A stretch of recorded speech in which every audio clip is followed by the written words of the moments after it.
जो सी कैटेगरी उठा लें आप। बिल्कुल, क्योंकि अगर आप यहाँ पे कैटेगरी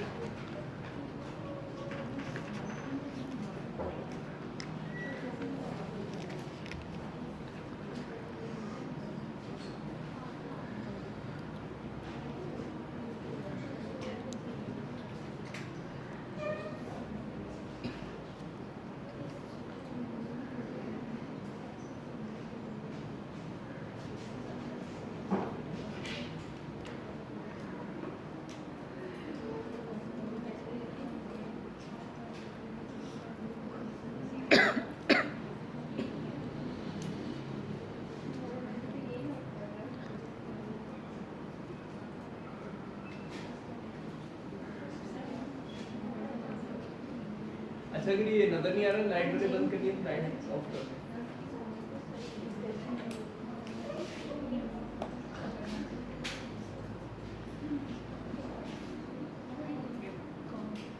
ये देखिएगा पीसी बंद नहीं होता।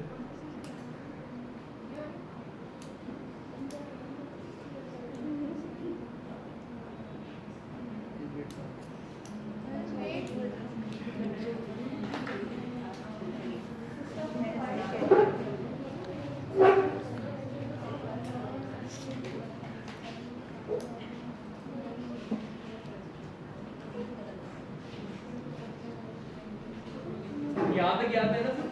यहाँ पे किया था।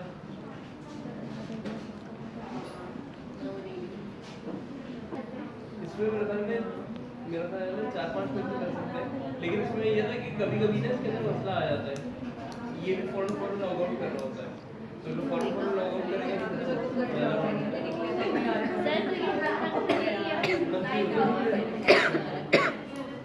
अच्छा, यहाँ पे कल किसी ने शायद गलती करी थी, ओनली एसेंस लगाया हुआ था, तो ओनली एसेंस लगाएंगे सिर्फ एसेंस का डेटा आएगा, तो ऑल एक्टिव कॉलम्स को चेक करना जरूरी है। नजर आ रही है स्क्रीन सबको? अच्छा, ये मेरा प्रोजेक्टर आज ऐसा आज आधी स्क्रीन शो कर रहा है।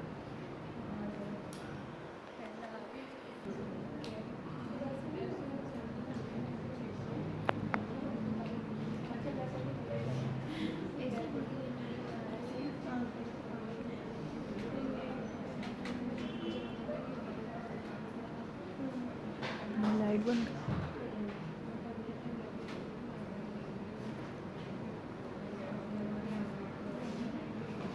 घर में टर्मिनल उनके करेंगे लाइट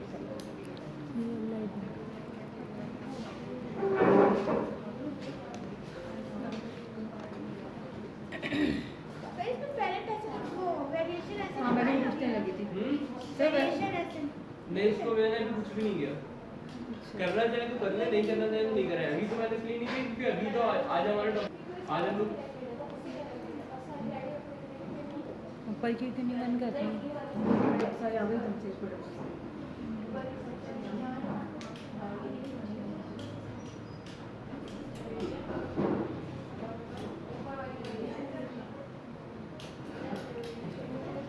यहाँ पे सबको याद होगा, यहाँ पे हम लोग आ गए थे और यहाँ आने के बाद उसके बाद हमारा जो अगला स्टेप था वो था प्रोडक्ट वैलिडेशन का। वैलिडेशन हम लोगों ने करी थी प्रोडक्ट की।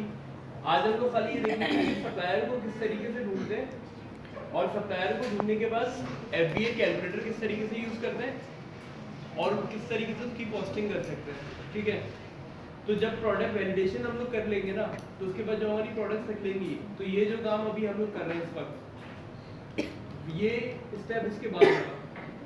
तो सारी प्रोडक्ट्स कवर करने के बाद, इसके वैलिडेशन के बाद हो गया हमारा। सर जितनी प्रोडक्ट्स हैं सारी करने के बाद। बिल्कुल। सर अभी हमारी 10% हुई है।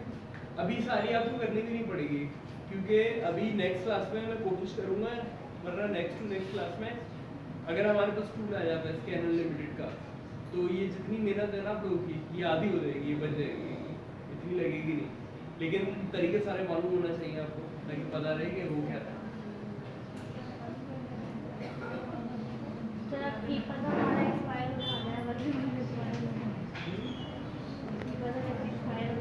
कितना रह गया? नहीं रहेगा।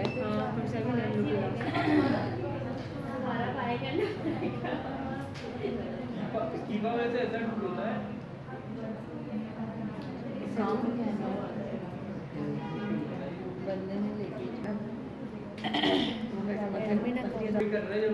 पहले किया था। अच्छा, बार बार करने की जरूरत नहीं है आपको। अगर आप लोगों ने किया हुआ एक बार, क्योंकि नया पीसी है तो इधर दोबारा करना पड़ेगा, लोकेशन चेंज करनी पड़ेगी। जी अभी तो अटेंडेंस शो रहा है, याद है कि लोकेशन लोगों ने कैसे चेंज करेगा या नीचे से चेंज आएगा।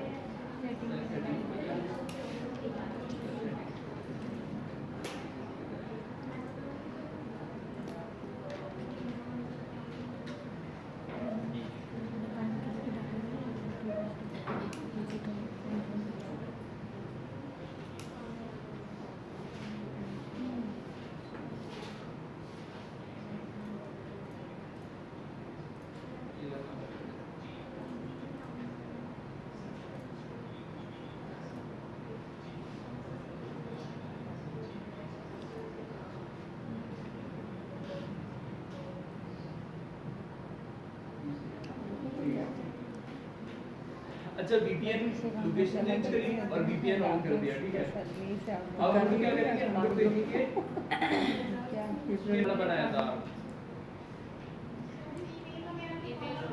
वो, नहीं दो बनाए थे हम लोगों ने, डिस्ट्रीब्यूटर्स का भी बनाया था, हमने ब्रांड का भी बनाया था। डिस्ट्रीब्यूटर्स का नहीं बताया था मैंने, वही बता रहा हूं, लेकिन ब्रांड वाला तो याद है ना सबको। ब्रांड के अंदर सिंपली हम लोगों ने क्या किया था, सिर्फ ब्रांड की डिटेल्स ढूंढी थी, ब्रांड की डिटेल्स डाली थी। अच्छा, होगा क्या कि जब हम लोग डिटेल्स डाल देंगे ना, डालने के बाद ये होता है कि हम उनको कॉल करेंगे या मैसेज करेंगे। अच्छा, कॉल और मैसेज करेंगे तो ईमेल के ऊपर करेंगे, लेकिन ज़्यादातर इफेक्टिव जो रहता है ना वो कॉलिंग होती है। ईमेल का फ़ायदा ये होता है कि जो भी आप बात करते हैं ना वो ऑन रिकॉर्ड रहती है, उसमें फिर ये नहीं होता है। अब बात करने में तो ये ना कि कुछ चीज़ें आपने मिस कर दी, कुछ चीज़ें उसने मिस कर दी, तो कहीं पे मसला आ सकता है। लेकिन कॉल के ऊपर ये वाले मसले नहीं आते, सॉरी ईमेल के ऊपर ये वाले मसले नहीं आते। क्यों? क्योंकि ईमेल में सारी चीज़ें रिटर्न में होती हैं। तो ईमेल जो होती है ना वो डॉक्यूमेंटेशन के लिए सही होती है, लेकिन अगर आपको फॉरन रिस्पॉन्स चाहिए ना तो उसके लिए कॉल बेहतर होती है। अच्छा, कॉल की स्क्रिप्ट वगैरह है वो मुझे कोई याद दिला देगा, मैं ग्रुप के ऊपर पोस्ट कर दूँगा। एक कॉल की स्क्रिप्ट और दूसरा ईमेल के टेम्पलेट। लेकिन सिंपली बता रहा हूँ, बताने का मकसद क्या है कि हम लोग करते किस तरीके से कि पहले हम लोगों ने डिटेल्स निकाली, डिटेल्स निकालने के बाद हमने ब्रांड को कांटेक्ट किया कि अप्रूवल दे दो। कॉल से करेंगे या ईमेल से करेंगे, जो भी उनका रिस्पॉन्स आता है, अगर अप्रूवल दे देते हैं तो ठीक है, नहीं देते तो फिर हम लोग अपने नेक्स्ट स्टेप पे जाते हैं, डिस्ट्रीब्यूटर पे। अच्छा, दूसरी चीज़ क्या होती है, बहुत दफ़ा ये होता है कि हम लोग डायरेक्ट डिस्ट्रीब्यूटर पे जाते हैं। जब क्लाइंट की रिक्वायरमेंट होती है, क्लाइंट बोलता है मुझे ब्रांड के साथ काम ही नहीं करना, क्योंकि ब्रांड के साथ काम करने में कुछ नुकसान होता है। ब्रांड का MOQ बहुत ज़्यादा हाई होता है। MOQ का मतलब पता है क्या था? कौन? Minimum order quantity. मतलब ये कि ब्रांड जो होता है ना, अब जैसे डिस्ट्रीब्यूटर है वो तो आपको फिर भी बोलेगा कि आप 20 यूनिट 25 यूनिट खरीद लें, ब्रांड बोलेगा आपको कम से कम आप 100 यूनिट 200 यूनिट खरीदें। तो इनिशियली तो आपको डिस्ट्रीब्यूटर के साथ ही काम करना चाहिए, ताकि आप एकदम एक प्रोडक्ट लाइव करके देख लें कि उसकी परफॉर्मेंस क्या है, वो परफॉर्म कर रहा है नहीं कर रहा। उसके बाद ये कि फिर डिस्ट्रीब्यूटर जो होता है वो आपको MOQ कम दे देता है, तो डिस्ट्रीब्यूटर के साथ काम करना थोड़ा सा कंपैरेटिवली ईजी है। अच्छा, दूसरी बात ये कि अगर आपका बजट कम है, तो बजट अगर कम है तो भी आप डिस्ट्रीब्यूटर के साथ ही काम करें, ब्रांड के साथ काम करना बेहतर नहीं है, क्योंकि ब्रांड अगर अप्रूवल दे भी देगा तो आप खरीदेंगे कैसे? अगर क्योंकि जाहिर बात है ब्रांड कुछ यूनिट्स तो नहीं देगा आपको, ये बजट की वजह से बोल रहा हूँ, बजट के पर्सपेक्टिव में, तो इस वजह से डिस्ट्रीब्यूटर के साथ काम करते हैं। सर डिस्ट्रीब्यूटर में जो है 20 यूनिट्स हमें 20 नहीं होते, वो 20 मैंने बोले, बहुत सारे ऐसे भी होते हैं जो आपको 1 यूनिट भी दे रहे होते हैं, लेकिन आप तो मिनिमम 10 लेते हैं ना। और बहुत सारे ऐसे होते हैं जो कभी बोलते हैं कि 50 यूनिट्स 20 25 इस तरीके से ले सकते हैं। अच्छा, डिस्ट्रीब्यूटर जो होता है ना, उनका जो MOQ होता है वो सिर्फ यूनिट्स पे नहीं होता, उनके MOQ होते हैं 2 चीज़ों के ऊपर। एक यूनिट्स के ऊपर होता है उनके MOQ, और दूसरा जो होता है वो होता है इसके ऊपर, अपना प्राइस के ऊपर कॉस्ट होती है कि लेट्स से वो बोल रहा है कि $200 की आपको परचेजिंग करनी है कम से कम। अब $200 में अगर वो आपको MOQ दे रहा है 20 यूनिट का, तो MOQ 20 यूनिट्स का मतलब ये कि आपको कम से कम 20 यूनिट खरीदने हैं, यानी कि अगर आपको 3 प्रोडक्ट्स खरीदनी है ना तो तीनों के 20 खरीदने हैं, टोटल 60 हो गए आपके। लेकिन अगर वो आप पे ये लिमिट लगा रहा है कि $200 की परचेजिंग करनी है, इसका मतलब ये हो सकता है कि $10 की एक चीज़ खरीद लें, फिर बाकी $190 की प्रोडक्ट खरीदते हैं। तो उसमें हो सकता है कि डिफरेंट प्रोडक्ट्स आप खरीद सकते हैं, और बस आपको वो जो फाइनल इनवॉइस जो होती है ना, बिल होता है, वो $200 पे बनाना है। समझ आ गया? सर सप्लायर एंड डिस्ट्रीब्यूटर एक ही थे। राइट, जब हम ब्रांड को सर्च करते हैं तो उसमें कौन कौन से क्रेडेंशियल्स ढूंढने पड़ते हैं गूगल पे जाके? क्या ढूंढने पड़ते हैं? कौन कौन से क्रेडेंशियल, जैसे ईमेल नंबर और ये हम लोगों ने लास्ट टाइम बनाया था ना, ईमेल था। पहले तो वेबसाइट होगी सबसे पहले, अच्छा उसके बाद ईमेल होगा, उसके बाद कॉन्टैक्ट नंबर होगा और कॉन्टैक्ट फॉर्म, ये 4 चीज़ें मेन। अच्छा, डिस्ट्रीब्यूटर के केस में भी हम लोग यही चीज़ें देखेंगे। बस एक चीज़ ऐड हो जाती है, नेम होगा, डिस्ट्रीब्यूटर का नेम होता है ये, और बाकी वेबसाइट हो गई। और वेबसाइट के अलावा एक और चीज़ है,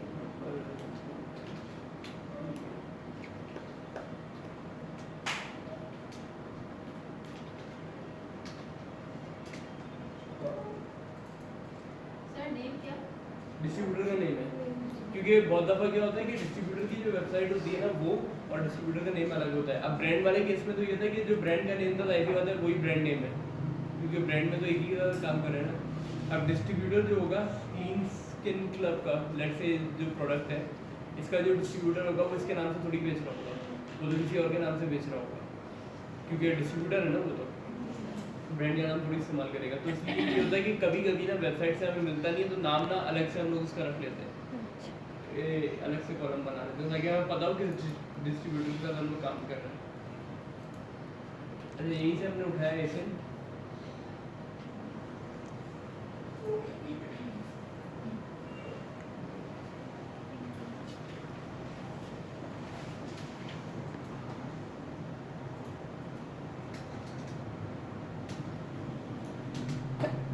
ब्रांड से एटलीस्ट 100 यूनिट्स लेने पड़ते हैं। नहीं, वो उसका MOQ है, हो सकता है उसका 1000 MOQ। एक ब्रांड का वो प्रोडक्ट है ना, MLM में चॉकलेट्स जिनकी होती हैं, उनका MOQ कितना था? उनका था शायद $1 मिलियन था उनका MOQ। बिल्कुल, सर वो कोई मेंशन होता है या मालूम करना पड़ता है? वो कभी कभी वेबसाइट पे मेंशन होता है, और नहीं होता तो जब अप्रूवल लेने के लिए कॉल करते हैं तो वो लोग उसको बता देते हैं।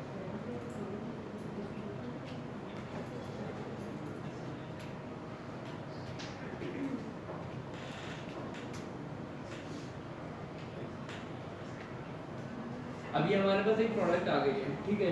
अच्छा, अभी इस वक्त जो मैं अज्यूम कर रहा हूँ ना वो ये कि जो हमारा वैलिडेशन वाला पार्ट था वो हम लोग कर चुके हैं, उसके बाद ब्रांड का डेटाबेस भी बना लिया। अब हम ढूंढ रहे हैं डिस्ट्रीब्यूटर, और डिस्ट्रीब्यूटर का डेटाबेस बना रहे हैं कि किस तरीके से हम उसका डेटाबेस बना सकते हैं। क्लीन स्किन क्लब टावर, ठीक है। ये ब्रांड देखिए क्या कर रहा है, ये फेस टावर में, फेस टावर में क्या टिश्यू होंगे बिल्कुल नहीं, फेस टावर है, वाइप्स होंगे, ठीक है, फेस के ऊपर उसको साफ करने के लिए, ठीक है। अब इसका तरीका क्या है कि सिंपली इसको टाइटल को कॉपी करें, कॉपी करने के बाद गूगल पे आए, लोकेशन चेंज कर चुके हैं हम लोग, VPN हम लोग लगा चुके हैं, यहाँ पे पेस्ट करें और लिख दें आगे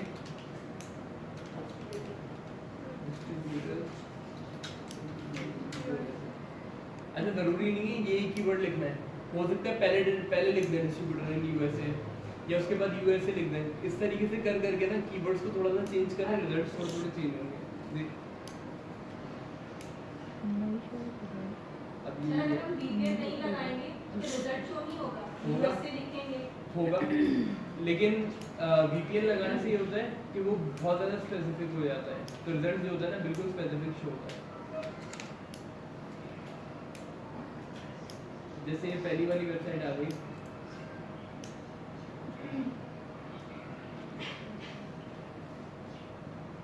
ये देखिए, ये ब्रांड खुद बेच रहा है, सही है। अब ये ब्रांड यहाँ पे आप देख सकते हैं कितने $50 काउंट $16 का बेच रहा है, अमेज़न पे कितने का बिक रहा है, $17 का। अच्छा, यहाँ पे खुद ब्रांड खुद भी बेच रहा है, खुद ही बेच रहा है, कोई दूसरा बेच भी नहीं रहा है। इसका मतलब ये क्या हो गया, प्राइवेट लेबल हो गया, तो फिलहाल इसको छोड़ दो।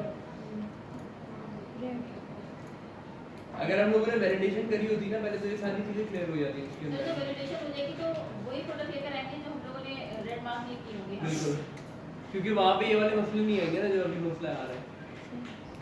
अच्छा ये वाला, ये मेरे ख्याल में 2022 के अंदर ये वाला ब्रांड था ना सबसे ज़्यादा हाईएस्ट सेलिंग ब्रांड था अमेज़न का, ये वाला।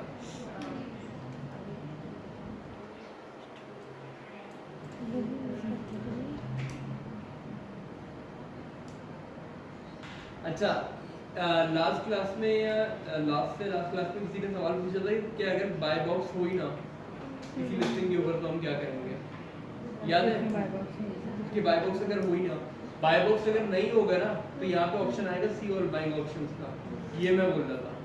इसमें आप क्लिक करेंगे ना, यहाँ पे आपको पता चल जाएगा कि इस प्रोडक्ट को कौन कौन सेल करना है। ये आ गया आपको ऑप्शन। इस लिस्टिंग को बोलते हैं बाय बॉक्स सप्रेस। सप्रेस का मतलब क्या है कि अमेज़न ने खुद बाय बॉक्स हटा दिया इस लिस्टिंग के ऊपर से। मतलब किसी भी सेलर से परचेज करें। बिल्कुल, अब यहाँ से जाने के बाद आप परचेज कर सकते हैं। ऐसा नहीं है कि इस प्रोडक्ट को परचेज कर ही नहीं सकते, प्रोडक्ट परचेज हो सकती है लेकिन यहाँ से आके करनी पड़ेगी आपको। यहाँ पे बाय बॉक्स नहीं आएगा। सी ऑल ऑप्शंस पे क्लिक करेंगे तो यहाँ सर पे ये तो हमें पता है ना, हम ऐसा उस पे काम कर रहे हैं, जो कस्टमर आ रहा है वो तो ये नहीं खोलेगा। नहीं खुलेगा, बिल्कुल खुलेगा। देखें कस्टमर आएगा वो क्या ढूंढेगा, यहाँ पे बाय बॉक्स ढूंढेगा ना, उसको प्रोडक्ट खरीदनी है। लेकिन अब यहाँ पे अगर उसको बाय बॉक्स नहीं मिला तो सी और बाइंग ऑप्शन तो बड़ा बड़ा लिखा हुआ है ना, तो सिंपली क्लिक करेगा। लेकिन यहाँ पे एडवांटेज क्या होगा कि यहाँ पे जिसकी प्राइस सबसे कम होगी ना वो ऑटोमेटिकली ऊपर आ जाएगा, तो वो इतना नीचे नहीं जाएगा, वो एक दो देखेगा इसकी प्राइस कम है, यहीं से ऐड टू कार्ट करके बाहर आ जाएगा। सर इस कंडीशन की क्या रीजन होती है, मतलब ये सप्रेस कैसे होता है बाहर? देखिए बाय बॉक्स सप्रेस होने की 2-3 रीजन होती हैं। पहली बात तो यार जैसे इस केस के अंदर यहाँ पे देखें ये सारे एफबीएम सेलर्स नजर आ रहे हैं, अभी तक एफबीएम ही है सारे। तो ये एक रीजन हो सकती है कि ये लोग एलिजिबल ही नहीं है बाय बॉक्स के। अभी तक कोई ऐसा बंदा ही नहीं बैठा हुआ कि वो एलिजिबल हो के उसको बाय बॉक्स में इसलिए सप्रेस कर दिया। दूसरा एक ही होता है कि एक चीज होती है ओडीआर। ओडीआर बोलते हैं ऑर्डर डिफेक्ट रेट को। ऑर्डर डिफेक्ट रेट का मतलब ये है कि ये मसला एफबीएम के अंदर ही आता है, लेकिन इसका रीजन थोड़ा अलग होता है कि प्रोडक्ट भेजी और डिफेक्टेड प्रोडक्ट पहुंच गई है अमेज़न पे। तो ओडीआर में मसला ये आता है कि अगर वो 1% से ज़्यादा हो जाता है ना तो अमेज़न बाय बॉक्स हटा देता है लिस्टिंग से। तो फिर बाय बॉक्स लाने का तरीका होता है वापस, और वो ये होता है या तो अपनी कुछ यूनिट्स को एफबीए करवा दें या फिर फेक ऑर्डर्स करवा दें। फेक ऑर्डर्स में होता है कि फेक ऑर्डर्स कस्टमर आता है, आप ही का होता है, वो परचेज करके चले जाता है और फिर आप उसको वो कर देते हैं, वो आपको 5 रेटिंग दे देता है कि प्रोडक्ट बिल्कुल सही थी। तो उसमें क्या होता है कि जाहिर बात है अगर 1% लोग ने बोल दिया कि आपकी प्रोडक्ट है ये सही नहीं है, यानी कि 100 बंदे अगर खरीद के गए, 100 में से अगर एक ने बोल दिया कि प्रोडक्ट सही है तो ओडीआर आपका 1% हो गया ना, तो आपका बाय बॉक्स चला जाएगा। फिर आपने 4-5 परचेजिंग करवा दी फेक, तो उससे होता है कि जब 4-5 आप फेक परचेजिंग करवाएंगे ना तो आपका जो सेल हो जाएगी वो 105-106 हो जाएगी, और उसमें से सिर्फ एक बंदे ने आपको नेगेटिव रिव्यू दिया होगा, तो आपका जो ओडीआर है वो 1% से कम हो जाएगा। ओडीआर के केस में एफबीए में शिफ्ट करने का क्या? एफबीए में ही होता है, एफबीए में ओडीआर का मसला नहीं आता। एफबीए के अंदर ना ओडीआर का मसला आता ही नहीं है, तो इसलिए एफबीए में शिफ्ट कर देते हैं। एफबीए में होता ही है कि अगर आपने एफबीए कर दिया ना ऑटोमेटिकली बाय बॉक्स आपका आ जाएगा। सर जैसे ये प्रोडक्ट है इसमें अभी नंबर 1 बेस्ट सेलर कैसे रैंक मिला हुआ है, फिर भी एलिजिबल नहीं है अपना? ये प्रोडक्ट नहीं, ये सेलर वो नहीं है। अब नंबर 1 बेस्ट सेलर अगर रैंक मिला हुआ है तो इसका मतलब तो ये कि ऑलरेडी सेलिंग हो रही होगी ना इस प्रोडक्ट की, मतलब अभी भी बिक रहा होगा तभी तो इसको ये टैग मिला हुआ है। और यहाँ पे अभी आपने पूछा था, किसने पूछा था कि यहाँ पे फिर कोई आके क्यों यहाँ बाय करेगा अगर उसको बाय बॉक्स में मिलेगा, तो ये वो है इसका सबूत है कि यहाँ पे आके लोग उसको खरीद के जा रहे हैं प्रोडक्ट। इसकी से एफबीएम के केस में एफबीएम के केस में सबसे ज़्यादा होता है ये बाय बॉक्स सप्रेस वाला। और कभी कभी होता है कि लिस्टिंग वायलेट कर दी, कोई रूल्स छोड़ दिया अमेज़न के, तो फिर तो वो बाय बॉक्स उड़ा ही देता है, फिर तो वो लिस्टिंग भी उड़ा देता है पूरी।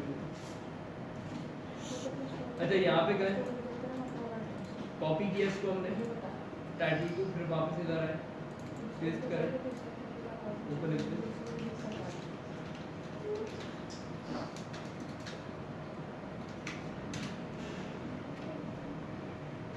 अब ये देखिए ऊपर जो एड्स आ रहे हैं ना आपके पास, ये होते हैं गूगल शॉपिंग वाले, सही है। और यहाँ पे नीचे जो है ये डिफरेंट सप्लायर्स वगैरह दिखा रहा होता है। तो अब यहाँ पे देखेंगे कि प्रोडक्ट क्या है, ये प्रोडक्ट है, ठीक है।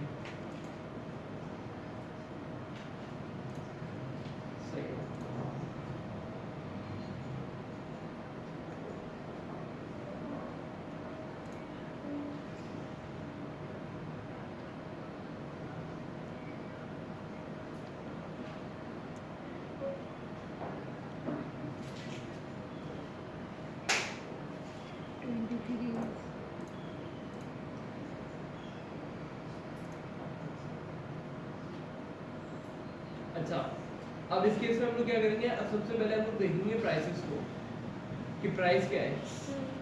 सही है कि अब यहाँ पे इस प्रोडक्ट है, ये प्रोडक्ट है, ये बिक रहा है 6.99 5.99, ठीक है। इसी तरीके से 14.72 का यहाँ पे बिक रहा है, ठीक है। अच्छा एक बात ध्यान रखिएगा, अभी जो हमने खोला हुआ है ना, ये $23 का बिक रहा है यहाँ पे अमेज़न पे, लेकिन ये देखिएगा ये पैक ऑफ 2 है, यानी कि इसकी बंडलिंग हुई हुई है, इसके साथ ये भी बिक रहा है। ऐसा ना हो कि वो एक्साइटमेंट में आपको मिल जाए कि सही प्रोडक्ट मिल गई और 2 के बजाय खाली ये वाला भिजवा दें। सर आपने बंडलिंग को जब लास्ट टाइम डिस्कस किया था तो आपने बताया था कि जब कोई डिफरेंट सेलर होते हैं तो एक सेलर बंडलिंग करके प्रोडक्ट बेचता होता है, तो उसको वेरिएशन में मेन वेरिएशन जो होती है उसमें मेंशन की जाती है उसकी बंडलिंग सेलर की। तो इन केस वेरिएशन ही ना हो प्रोडक्ट में तो फिर उसकी बंडलिंग कैसे शो होगी? बंडलिंग का मतलब ये देखिए, ये जो है ना यहाँ पे मेन प्रोडक्ट जो है ना उसकी वो यही है, तो यहाँ पे शो हो रही है ना, ये बंडलिंग हुई हुई है। बंडलिंग का मतलब क्या है, उसने पैक ऑफ 2 बनाया हुआ है, तो उसने किया गया, उसने इसी लिस्टिंग के साथ इसकी वेरिएशन बना दी। इसी तरीके से ये देखें, ये जो यहाँ पे उसने एक वेरिएशन बना दी, यानी कि सेम प्रोडक्ट्स की डिफरेंट वेरिएशन बना देते हैं ताकि कस्टमर को डिफरेंट ऑप्शन नजर आना स्टार्ट हो जाए। ये होती है बंडलिंग। सही है। अब जैसे यहाँ पे, अच्छा अब यहाँ पे एक नजर आ रहा है जो, क्योंकि 36 वाला तो महंगा हो जाएगा, तो यहाँ पे हम ढूंढेंगे, ये हमें मिल गया एक सप्लायर, ठीक है। ये हमें मिल गया सप्लायर, सेम प्रोडक्ट बेच रहा है, यहाँ पे भी सेम प्रोडक्ट है, ठीक है। यहाँ पे कितने की बिक रहा है? 23 की बेच रहा वहाँ है। पे 14 यहाँ पे कितने की मिल रही है हमें? 14 प्रॉफिटेबल है नहीं है? यस सर, कैसे पता चल रहा है? क्योंकि यहाँ पे प्राइस कम है। अच्छा कितने लोग हैं बोल रहे हैं प्रॉफिटेबल है? लेकिन सर सवाल 93 की सर एफबीएम में रखने के लिए पैसे देने पड़ेंगे। नहीं एफबीएम नहीं है, एफबीए की बात कर रहे हैं अभी सर हम। वहाँ पे सर जो कैलकुलेटर यूज करने पहले सर देते पहले हैं। कैलकुलेटर चेक करेंगे। बिल्कुल। COGS हम लोग अभी डिसाइड नहीं कर सकते कि ये प्रॉफिटेबल है या नहीं है, क्योंकि अभी तो देखने में लग रहा है प्राइस कम है, लेकिन हमें नहीं पता कि अब यहाँ तक समझ में आ गया हम लोगों ने किया गया है कि हम लोगों ने टाइटल उठाया है। देखिए सबसे पहले आप लोगों ने फाइल एक्सपोर्ट करी, फाइल एक्सपोर्ट करने के बाद आपने प्रोडक्ट वैलिडेशन करी, वैलिडेशन जिन प्रोडक्ट्स की हो गई उसके ऊपर फिर हम लोग ये काम करेंगे कि हम उसका डिस्ट्रीब्यूटर ढूंढना शुरू करेंगे, और डिस्ट्रीब्यूटर अभी हमने ढूंढना शुरू किया तो हमें यहाँ पे एक डिस्ट्रीब्यूटर मिल गया, ठीक है। अब ये डिस्ट्रीब्यूटर हमें मिल गया, अब हम करेंगे इस प्रोडक्ट की वैलिडेशन, प्रॉफिटेबिलिटी को कैलकुलेट किस तरीके से करेंगे। अब हम खोलेंगे एफबीए रेवेन्यू कैलकुलेटर। समझ आ रहा है ना? आ रहा है? Yes sir.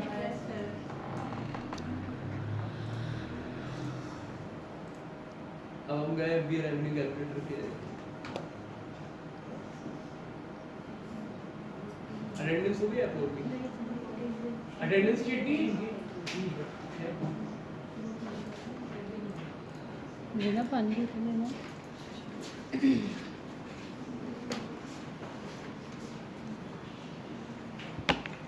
रेवेन्यू कैलकुलेटर हम लोगों ने यूज किया था पहले क्लास में।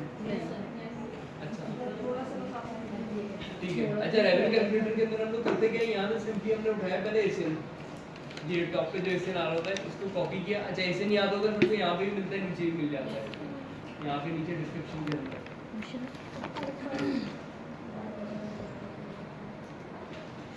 ये रहा, यहाँ से भी हमें एसएन मिल सकता है और यहाँ पे भी मिल जाता है। तो यहाँ से हम लोगों ने एसएन उठाया, डीपी के बाद जो नंबर होता है इसको कॉपी करेंगे। कॉपी करने के बाद हम लोग जाएंगे एफबीए रेवेन्यू कैलकुलेटर के अंदर, सिंपली यहाँ जाके हमने इसको पेस्ट किया, सर्च कर दिया।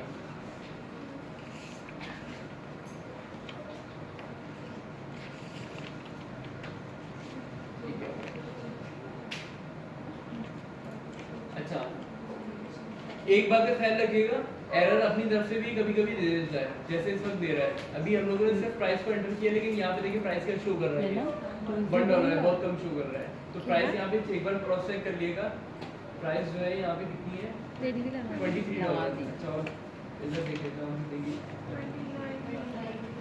29.30, ठीक है। $23 नहीं है इसकी प्राइस, 25 वाला भी है, लेकिन बहुत बेचारा नीचे बैठा हुआ है। नहीं वो 25 वाला है, वो बहुत नीचे बैठा हुआ है। जो एक एवरेज प्राइस चल रही है वो इतनी चल रही है, ठीक है। सर जब उसकी प्राइस कम है उसके पास बैक ऑफ करेंगे तो नीचे क्यों? किधर हो सकता है रेटिंग नहीं होगी ना उसके पास, रेटिंग होगी या हो सकता है उसके पास दूसरे मसले हो। यानी सिर्फ प्राइस का नहीं होता, और भी सारी चीजें। प्राइस सबसे ज्यादा इंपॉर्टेंट मैट्रिक्स होता है। हो सकता है ये यहाँ पे रेगुलर सेलर ही ना हो। अब यहाँ पे देखें इसके पास स्टॉक कितना पड़ा हुआ है, इसके पास स्टॉक ही कौन पड़ा हुआ है, ये भी एक मैट्रिक्स हो सकता सर है। पर यहाँ पे सारे वो है वैसे ये जो आप बोल रही है ना, ये ग्लिच होगा, इसकी वजह से नीचे आया हुआ है, वरना इतना नीचे कभी होता नहीं है। वरना ये देखिए सब सिलेक्ट करता है ना सेलर्स की अपनी बिल्कुल, तो ये हो सकता है कोई ग्लिच हो या कोई और रीजन हो, वरना ऐसे होता नहीं है। लेकिन खैर इसमें हुआ हुआ है। लेकिन अच्छा प्राइस जो है $29.99 है इसकी, ठीक है। वो वहाँ पे जो आ रही है ना उसको छोड़ दें, सर क्योंकि आपने कैसे आइडेंटिफाई किया ये वाली प्राइस है या तो डिफरेंट प्राइस आ रही है? देखिए यहाँ पे ना बाकी जितनी भी प्राइसेस है ना वो सारी ज़्यादा है। अब यहाँ पे 23 वाला भी बैठा हुआ है, लेकिन ऑन एवरेज हम लोगों ने देखी है कि प्राइस इसकी जो होगी ना सेलिंग वो ये होगी। क्योंकि जाहिर सी बात है जब हम लोग प्रोडक्ट वैलिडेशन करेंगे ना, तो वैलिडेशन के अंदर हम लोग बाय बॉक्स भी देखेंगे, फिर बाय बॉक्स प्राइस देखेंगे कि बाय बॉक्स कितनी प्राइस के ऊपर मिल रहा है। समझ आ रही है? अभी हम लोगों ने कुछ भी नहीं किया है, क्यों? क्योंकि हम लोग वैलिडेशन वाला पार्ट लास्ट क्लास में पिछली वाली क्लासेस में कर चुके हैं। तो अभी हम लोग ये अज्यूम कर रहे हैं कि ठीक है बाय बॉक्स प्राइस इसकी इतनी है, क्योंकि इस पे लोग सेल कर रहे हैं ना, ज़्यादातर लोग तो इसी पे बेच रहे हैं ना, 29, 30, 30 इस तरीके से। तो उस पर एक नंबर है जो मैं अज्यूम कर रहा हूँ।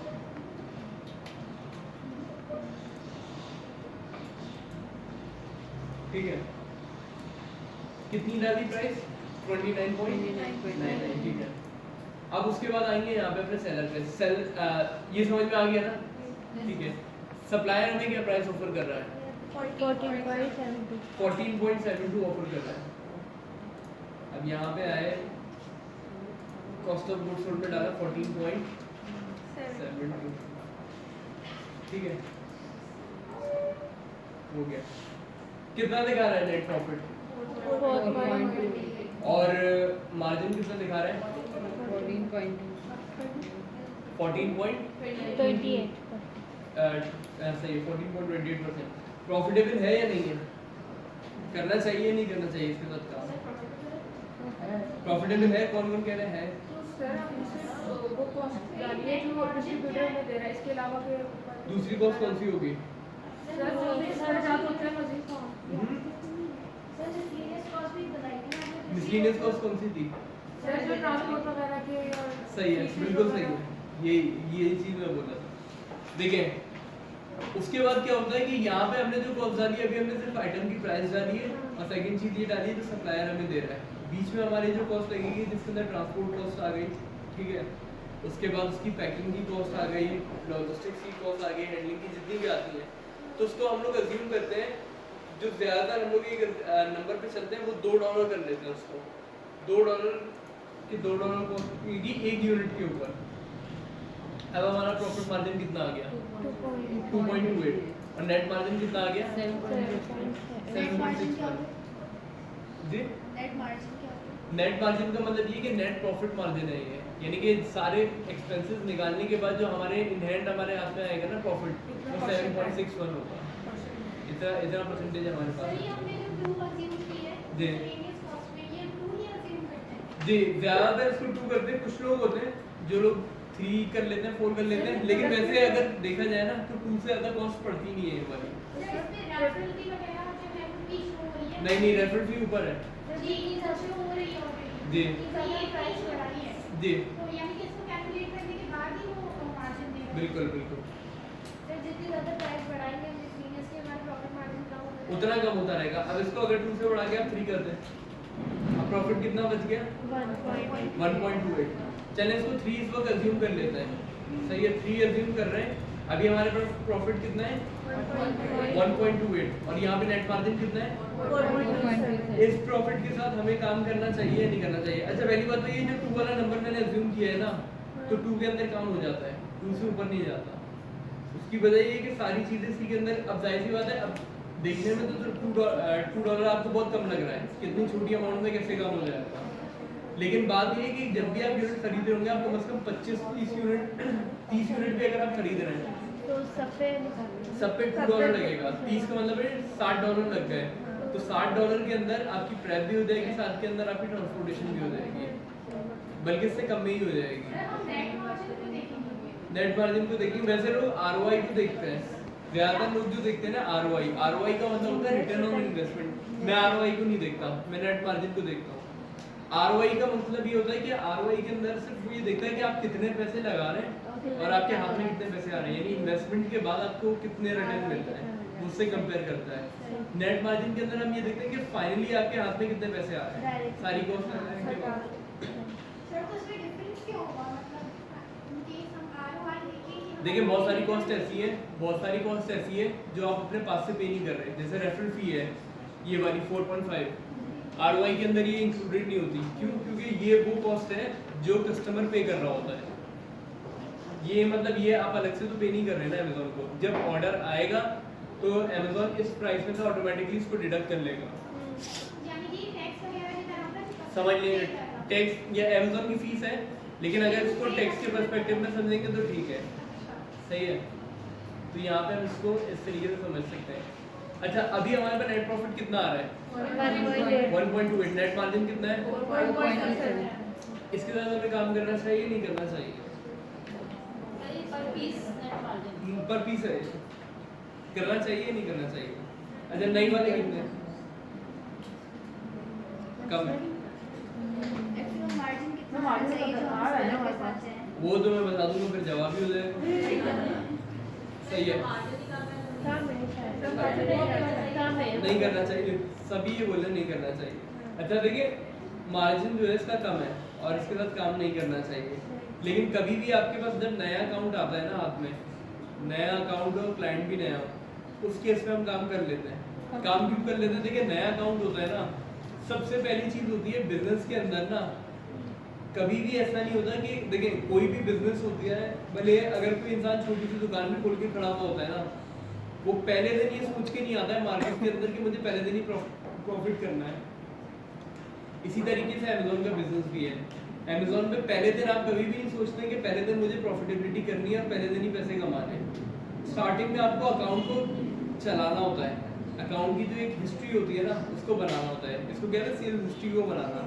उससे उसका मतलब क्या होता है, याद है वो जो हम लोग जब प्रोडक्ट वैलिडेशन कर रहे थे तो उसके अंदर 2-3 चीज़ें आ रही थी, रिव्यूज आ रहे थे, रेटिंग्स आ रही थी, ये सारी चीज़ें आ रही थी ना उसकी। तो ये सारी चीज़ें जितनी भी आती है ना, ये कहाँ से डेवलप होती है? ये उस वक्त होती है जब आप सेलिंग स्टार्ट करेंगे। तो भले आपका प्रॉफिट कम हो रहा है, इवन अगर इसका प्रॉफिट यहाँ पे ब्रेक इवन पे भी हो रहा होता है ना, ब्रेक इवन का मतलब क्या है कि no profit no loss, loss नहीं हो रहा, प्रॉफिट भी नहीं हो रहा है, तब हम उस अकाउंट को चला देंगे। इनिशियली हम लोग इतने पे चला देंगे। अच्छा इससे फायदा क्या होता है?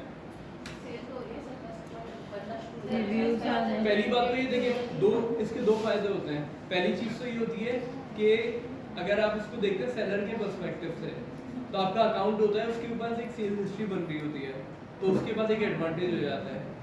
फिर दूसरी चीज़ क्या होती है सबसे इम्पोर्टेंट, कि जो क्लाइंट होता है ना आपका, जो आपको हायर करता है, वो ये देखता है कि उसके अकाउंट पे कोई ना कोई एक्टिविटी हो रही होती है, उसको नज़र आ रहा होता है कि कोई ना कोई परफॉर्मेंस कर रहे हैं और किस तरीके से अकाउंट को ड्राइव कर दिया है।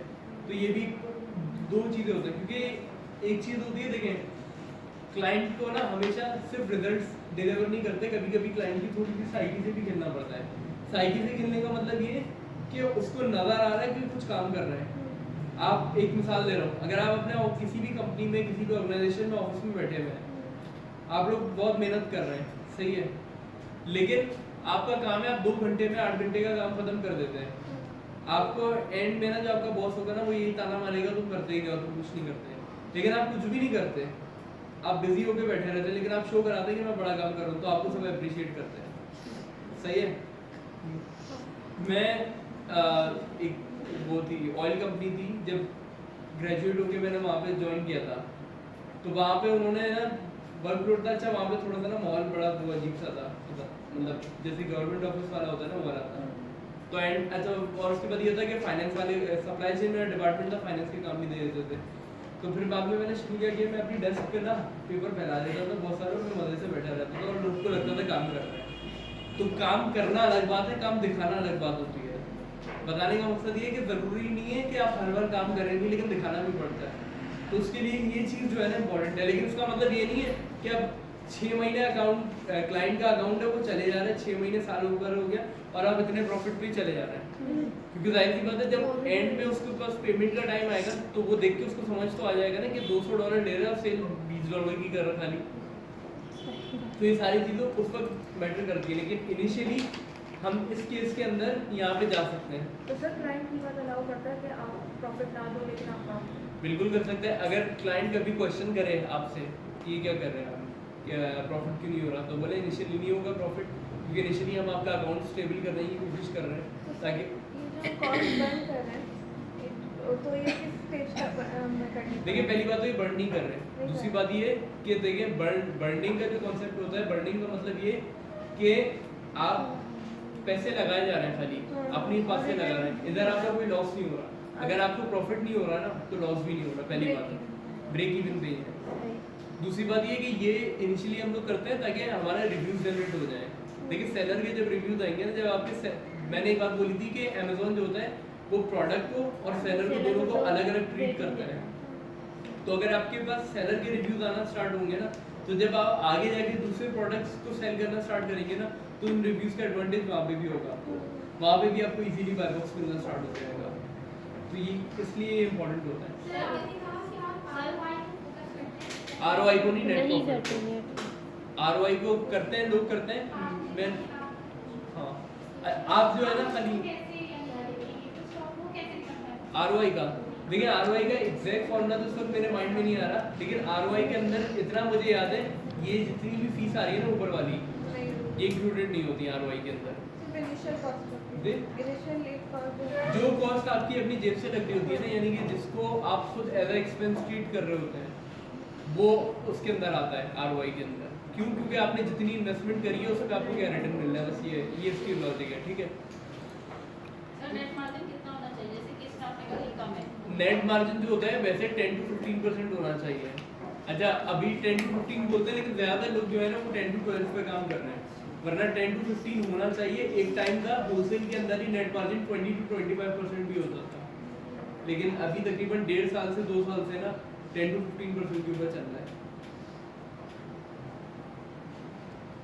अब यहाँ पे कितना है, ठीक है, यहाँ पे बोल रहे हैं कि ठीक है, अच्छा ये जो आपने कॉस्ट बहुत ज़्यादा बढ़ा के लगाई है, $4 कभी भी कॉस्ट हो ही नहीं सकती, इसकी $2 होगी तो ठीक है, $2 पे प्रॉफिट हो रहा है, सही है, इतना कोई मसला नहीं है। सर वैसे स्टैंडर्ड अगर रूल ही होती है तो फिर इसको क्यों नहीं मतलब बाकी किसी तरह इसको भी क्यों नहीं मेंशन करना है? क्या नहीं करता? जी मतलब जैसे बाकी ऑलरेडी फीस मेंशन है ना। देखिए ये वाली कॉस्ट है, ये तो वेरिएबल कॉस्ट है, हो सकता है 2 से कम भी हो सकती है। एक मैं एग्जांपल दे रहा हूँ ना, देखें ये तो समझे ट्रांसपोर्ट की और पैकिंग की कॉस्ट है। अभी आपके ऊपर भी डिपेंड करता है ना कि आप कितनी तरीके से उससे नेगोशिएट कर रही हैं, नेगोशिएशन के ऊपर भी आती है ना ये चीज़। सही है, $2 है और यहाँ पे 7.6 मार्जिन आ गया, ठीक है। सही है, अच्छा डिस्ट्रीब्यूटर से नहीं, वो जो हम बार्गेन कर रहे हैं उस पर डिपेंड करता है। डिस्ट्रीब्यूटर से नहीं, वो जो ट्रांसपोर्ट वाला है ना, जो ट्रांसपोर्ट से तो बार्गेनिंग हो नहीं सकती, प्रेप वाले से। प्रेप वाले का मतलब ये कि जो प्रेप सेंटर है ना, जो आपकी पूरी पैकिंग करेगा, उसके ऊपर लेबल लगाएगा कि वो क्या कर रहा है। समझ आ रही है? समझ आ रही है ना चीज़ें? ठीक है। अच्छा अब यहाँ पे भी फर्स्ट करें, हमने यहाँ पे क्लियर कर दिया, फर्स्ट क्या करें, कर ही दिया, तो क्या करना है, अब क्या करना है, ऑर्डर कर दें इस प्रोडक्ट को।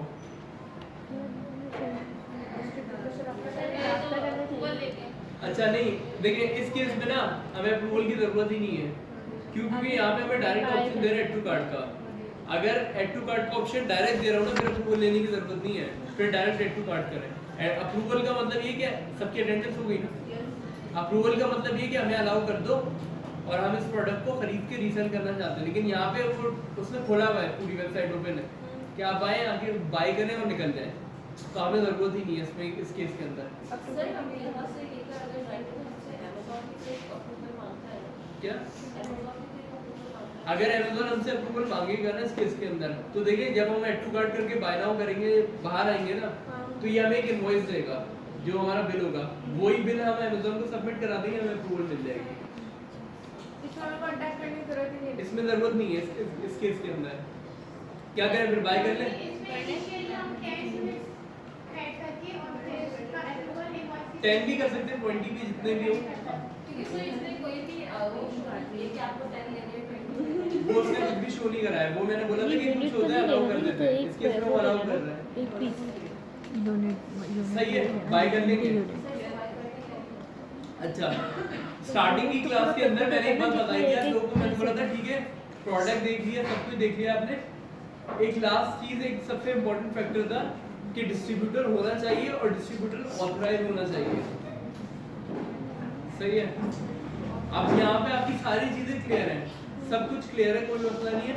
सिर्फ एक जगह पे आपको कंफर्म करना है कि डिस्ट्रीब्यूटर तो है लेकिन ऑथराइज है या नहीं है, क्योंकि अगर ऑथराइज नहीं होगा अमेज़न उसकी इनवॉइसेस को कभी एक्सेप्ट नहीं करेगा। अब ये कैसे चेक करेंगे कि डिस्ट्रीब्यूटर ऑथराइज है या नहीं है? इसके 2-3 तरीके होते हैं। देखिए,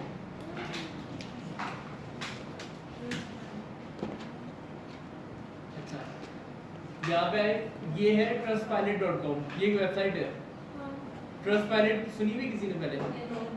ट्रस्टपाइलट का काम ये होता है कि ये वेबसाइट्स के रिव्यू देती है, यानी कि जो अब कुछ ऐसी भी होती है जिनके रिव्यूज नहीं होते पर ज़्यादातर के दे देता है। तो यहाँ पे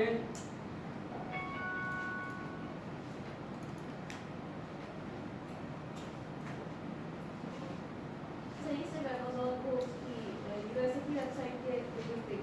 नहीं सबके देता है।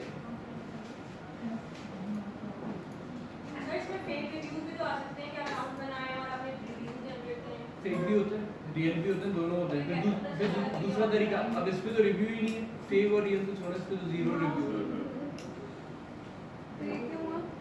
ये इस पे रिव्यू नहीं डाला हुआ किसी ने, हो सकता है न्यूज़ सेलर हो। अब इस केस में हमारे पास रिव्यू नहीं है, लेकिन हमें चेक तो करना है ना, चेक किए बगैर हमारा काम नहीं हो सकता। सर हमें तो बेसिकली ये चेक करना है कि ये डिस्ट्रीब्यूटर ऑथराइज है या नहीं, हमें रिव्यूज से क्या करना है? रिव्यूज के अंदर हमें पता चल जाता है, रिव्यूज के अंदर लोग बता देते हैं कि ये ऑथराइज सेलर है भी या नहीं है। और दूसरी चीज ये कि रिव्यूज के अंदर ना लोग अगर ऑथराइज अनऑथराइज नहीं भी लिखते ना, तो लोग ये देखते हैं कि ये जो वेबसाइट है ये प्रोडक्ट कैसे देती है। देखिए, जो ऑथराइज डिस्ट्रीब्यूटर होगा ना, ऑथराइज डिस्ट्रीब्यूटर जो होगा ना, वो प्रोडक्ट्स हमेशा अच्छी देगा, उसकी क्वालिटी सही होगी। और जो अनऑथराइज होगा ना, वो मिक्स करके काम चला रहा होगा। सही है। तो उसके रिव्यूज हम लोग देख लेते हैं। अब बहुत दफ़ा क्या होता है कि बहुत सारी प्रोडक्ट्स ऐसी होती हैं कि वो आपको प्रॉफिटेबल भी लगती है, सब कुछ कर रही होती हैं। देखिए, इसके अंदर मसला पता है क्या है, हम लोग जब यहाँ से ऐड टू कार्ट करेंगे ना, हमारी जो पेमेंट होगी वो पहले जाएगी। बहुत सारी वेबसाइट होती है स्कैम में क्या होता है, पैसे लेके रख लेते हैं और आपको प्रोडक्ट्स नहीं पहुँचाते। तो सारे फैक्टर्स को देखते हैं। वरना इससे सबसे ज़्यादा आसान तरीका और सबसे ज़्यादा ऑथेंटिक तरीका जो है ना, ये चेक करने का कि कोई डिस्ट्रीब्यूटर ऑथराइज है या नहीं है। सबसे पहला तरीका तो ये है कि आप खोल लें इसकी वेबसाइट, ब्रांड की वेबसाइट खोलना।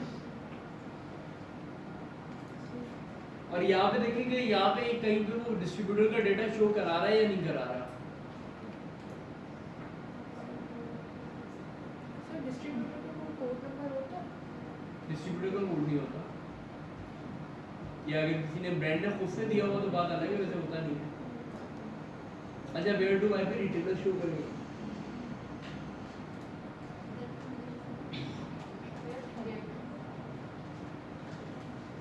Where to by skin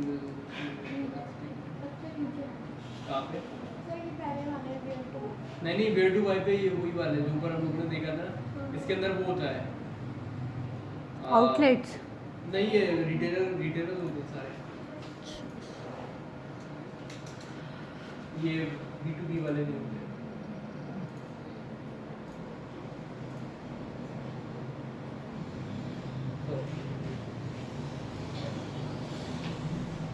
sir 5 miles वाला मुझे मसला नहीं आ रहा।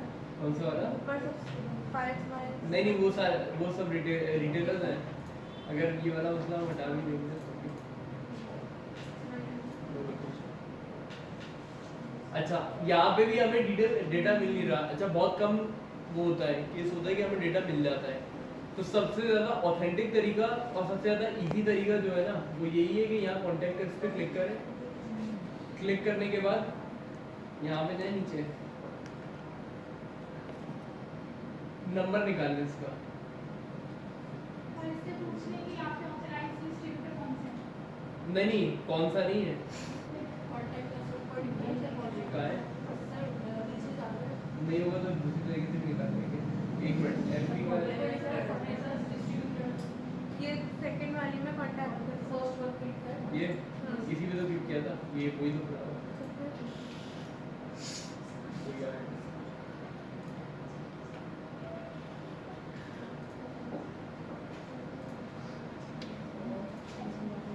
लॉगिन हो गई ये लॉगिन तो कभी नहीं होता। ओके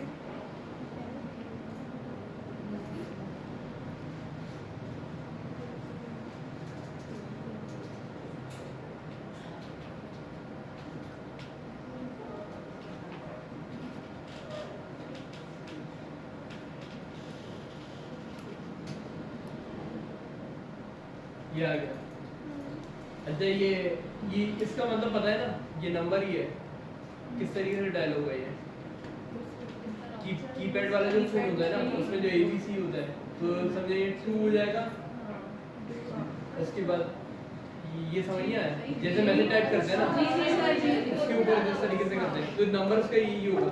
तो इधर आप वाले फोन से इतनी मेहनत नहीं करें यहाँ पे कर लेंगे ये दूसरा भी आ रहा है। इतनी ड्राइवर वाली चीज